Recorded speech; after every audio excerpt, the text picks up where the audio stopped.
ಮಹಾರಾಷ್ಟ್ರದಲ್ಲಿ ಕಡಿಮೆಯಾಯಿತು ಮುಂಗಾರು ಅಬ್ಬರ. ರಾಜ್ಯದ ನದಿಗಳಿಗೆ ನೀರಿನ ಹರಿವು ಇಳಿಕೆ ಆಗಿದೆ. ಒಂದು ವಾರ ಮಹಾರಾಷ್ಟ್ರದಲ್ಲಿ ಅಬ್ಬರಿಸಿತ್ತು ಮಳೆ.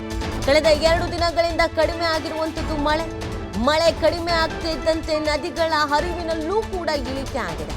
ಹಿಪ್ಪರಿಗೆ ಬ್ಯಾರೇಜ್ ಒಳಹರಿವು ಇಳಿಕೆ ಆಗಿರೋದು. ನಿನ್ನೆ 1.28 ಲಕ್ಷ ಕ್ಯೂಸೆಕ್ ಇದ್ದಂತ ಒಳಹರಿವು 90,000ಕ್ಕೆ ಇಳಿಕೆ ಆಗಿದೆ.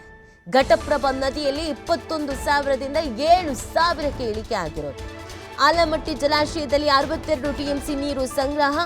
ಹಿಪ್ಪರಿಗೆ ಬ್ಯಾರೇಜ್ ಹೊರಹರಿವು ನಿಲ್ಲಿಸಲಿರುವಂತಹ ಅಧಿಕಾರಿಗಳು. ನೋಡಿ, ಮಹಾರಾಷ್ಟ್ರ ಹಾಗಾಗಿ ನಮ್ಮ ರಾಜ್ಯದ ನದಿಗಳಿಗೆ ನೀರಿನ ಹರಿವು ಹೆಚ್ಚಾಗಿ ಬರ್ತಾ ಇತ್ತು. ನಮ್ಮಲ್ಲಿ ಮಳೆ ಇಲ್ಲ ಅಂತಂದ್ರೂ ಕೂಡ ಮಹಾರಾಷ್ಟ್ರದಲ್ಲಿ ಅಬ್ಬರಿಸ್ತಾ ಇತ್ತಲ್ಲ, ಹಾಗಾಗಿ ಹೇಗೋ ನದಿಗೆ ನೀರು ಬರ್ತಾ ಇತ್ತು ನಮ್ಮ ರಾಜ್ಯದ ನದಿಗೆ. ಆದರೆ ಈಗ ಅದರಲ್ಲೂ ಕೂಡ ಇಳಿಕೆ ಆಗಿದೆ. ಯಾಕಂದರೆ 2 ದಿನದಿಂದ ಮಳೆ ಕಮ್ಮಿ ಆಗಿದೆ ಮಹಾರಾಷ್ಟ್ರದಲ್ಲಿ. ಕಳೆದ 2 ದಿನಗಳಿಂದ ಮಳೆ ಕಮ್ಮಿ ಆಗಿಬಿಟ್ಟಿದೆ. ಸೊ ಆ ಹಿನ್ನೆಲೆಯಲ್ಲಿ ನದಿಗಳ ಹರಿವಿನಲ್ಲೂ ಕೂಡ ಇಳಿಕೆ ಆಗಿರೋದು. ಹಿಪ್ಪರಿಗೆ ಬ್ಯಾರೇಜ್ ಒಳಹರಿವು ಇಳಿಕೆ ಆಗಿರೋದು.